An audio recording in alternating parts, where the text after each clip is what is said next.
कैसे हैं आप लोग। होप करता हूँ बहुत अच्छे और स्वस्थ होंगे। तो चलिए आज डिस्कस करते हैं कि क्या भारत की कोर्ट्स में कोई प्राइमरी लैंग्वेज या ऑफिशियल लैंग्वेज है। तो इसका आंसर सीधा सीधा भी है और थोड़ा घुमा फिरा के भी है, क्योंकि थोड़े थोड़े पेज हैं जिसको आपको समझना चाहिए। और अगर आप इसको पूरी तरह समझना चाहते हैं तो मेरी वीडियो को एंड तक ज़रूर देखिएगा। तो अगर हम सीधा सीधा आंसर दूं तो जो भारत की जो एपेक्स कोर्ट है, सुप्रीम कोर्ट, और जो उसकी सबॉर्डिनेट कोर्ट है, हाई कोर्ट, वहाँ की जो ऑफिशियल लैंग्वेज है वो इंग्लिश है। ठीक है। मगर हाई कोर्ट में अगर पार्लियामेंट चाहे तो प्रेसिडेंट के कंसेंट से वहाँ पे उस स्टेट की कोई रीजनल लैंग्वेज या फिर हिंदी को वो अलाउ कर सकते हैं। ठीक है। मगर ये प्रोविज़न जो है ये सुप्रीम कोर्ट के लिए नहीं है। तो इसका सीधा सीधा ये मतलब है कि सुप्रीम कोर्ट में इंग्लिश है और इंग्लिश ही रहेगी। तो उसका कारण ये भी है क्योंकि सुप्रीम कोर्ट काफ़ी बहुत सारे स्टेट से केसेस आते हैं और वहाँ पे एक यूनिफॉर्मिटी बनाने के लिए वहाँ पे इंग्लिश को एक कॉमन लैंग्वेज, जो प्राइमरी लैंग्वेज की तरह वो यूज़ करते हैं, ताकि जजेस को, लॉयर्स को और जो प्रोसीडिंग्स होती हैं उनमें दिक्कत ना आए। अब ऐसी कौन सी कोर्ट्स हैं जहाँ पे कि हिंदी या फिर रीजनल लैंग्वेज अलाउड है। तो मैं पहले हाई कोर्ट की बात करता हूँ कि जो हमारे देश की चार ऐसी कोर्ट्स हैं जहाँ पे कि हिंदी को अलाउ किया गया है, इवन डॉक्यूमेंटेशन के लिए और प्रोसीडिंग के लिए भी। तो वो हैं उत्तर प्रदेश, मध्य प्रदेश, बिहार और राजस्थान। ठीक है। तो इसके अलावा अगर स्टेट चाहे तो जो हाई कोर्ट से जो सबॉर्डिनेट कोर्ट्स होती हैं वहाँ पे भी वो जो वहाँ की जो रीजनल लैंग्वेज है वो अलाउ करा सकता है। वो उनके डिस्क्रिशन है पूरा पूरा। अब अगर हम वैसे देखें कि कोई बंदा आया कोर्ट में और उसने भी अपना वकील नहीं किया हुआ, तो अगर वो अपनी प्ली रखना चाहता है, मतलब स्टेटमेंट मेक करना चाहता है अदालत के सामने, तो वो उसको अपनी लैंग्वेज में अलाउड है। क्योंकि अगर आप देखो कि आर्टिकल 1921, अगर आप पूरी तरह उसको समझें, मैं उसमें नहीं जाना चाहूँगा, तो उसमें आपको अपने को एक्सप्रेस करने का या जस्टिस पाने का आपको राइट है। ठीक है। तो इसलिए कोर्ट आपको इनिशियली तो अलाउ कर देती हैं कि भैया आप बोल लो अपनी लैंग्वेज में, आपको एक्सप्रेस करना है, हम समझवा लेंगे, हम स्टेटमेंट को कन्वर्ट करा लेंगे अपनी समझ के लिए इंग्लिश में।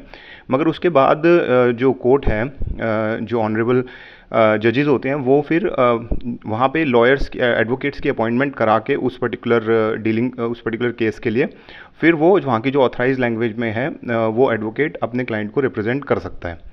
ठीक है। तो अगर आप आर्टिकल 348 देखें हमारे कॉन्स्टिट्यूशन का, तो उसमें साफ साफ ये लिखा है कि जो यही बात जो मैंने आपको बताई कि सुप्रीम कोर्ट, हाई कोर्ट की लैंग्वेज इंग्लिश है, और अगर पार्लियामेंट चाहे तो अपने स्टेट में प्रेसिडेंट के कॉन्सेंट से अपने ऑफिशियल वर्क के लिए और प्रोसीडिंग्स के लिए वो वहाँ पे लोकल लैंग्वेज है हिंदी को अलाउ कर सकता है। ठीक है। तो अगर हम देखें कि हमारे जो एपेक्स कोर्ट है, उसने कई बार ये बात कही है कि वो चाहते हैं कि जो रीजनल लैंग्वेजेस में एजुकेशन, लीगल एजुकेशन या फिर प्रोसीडिंग होनी चाहिए। इससे क्या होता है कि जस्टिस बेटर डिलीवर होता है। और इवन ये भी कहा गया है कि भाई जैसे अगर एडवोकेट्स हैं अपनी जो जिसमें वो कंफर्टेबल हैं उस लैंग्वेज में, अगर वो केसेस को रिप्रेजेंट करते हैं, तो वो अपने क्लाइंट्स को बेटर रिप्रेजेंट करने में सक्षम रहेंगे, और इससे एक कॉन्फिडेंस भी बढ़ेगा और डिलीवरी, जो जस्टिस डिलीवरी है वो बेटर होती है। ठीक है। तो अब ये तो मैंने आपको बताई बात कि क्या क्या लैंग्वेजेस को लेकर के।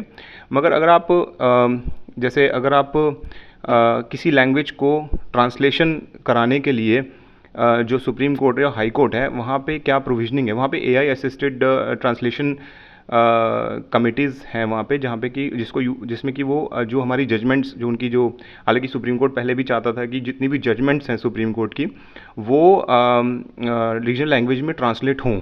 तो अभी गुजरात, उड़िया, तमिल और एक और लैंग्वेज है, उसमें वो उसके ट्रांसलेशन की फैसिलिटी है। तो एआई असिस्टेड ट्रांसलेशन कमेटी एक वहाँ पे है, हाई कोर्ट और सुप्रीम कोर्ट, जिससे हेल्प लेकर के वो ट्रांसलेशन किया जा सकता है। अच्छा, एक और चीज़ मैं आपको बता दूं कि हालांकि प्ली अलाउड है, प्ली यानी कि अपनी स्टेटमेंट को मेक करना, बट बाद में जो प्ली अलाउड है अपनी रीजनल या हिंदी लैंग्वेज में, वो भी मेरिट बेसिस पे कोर्ट डिसाइड करता है कि हाँ भाई, सुप्रीम कोर्ट या हाई कोर्ट डिसाइड करेगा कि भाई इसको अलाउ कर दें। लेकिन जो प्रोसीडिंग होगी बाद में वो अलाउड लैंग्वेज या फिर इंग्लिश में ही होगी, या फिर जैसे हाई कोर्ट की जो लैंग्वेज है, मान लो जैसे अगर यूपी में हो रहा है, अगर हिंदी अलाउड है तो वहाँ पे उसमें हो जाएगा। तो वो मेरिट टू मेरिट बेसिस पे होगा। लेकिन जो जजमेंट है, ऑर्डर हैं, या फिर डिक्री है या कोई भी अथॉरिटेटिव डॉक्यूमेंट है या प्रोसीडिंग्स हैं वो इंग्लिश लैंग्वेज में ही होंगी, ये तो रूल है।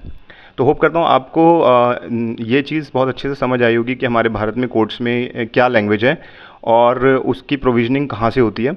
और आप चाहें तो मेरे चैनल को लाइक और सब्सक्राइब कर सकते हैं और इस वीडियो को शेयर कर सकते हैं अपने लॉ के और दोस्तों के साथ में। Thank you very much for listening.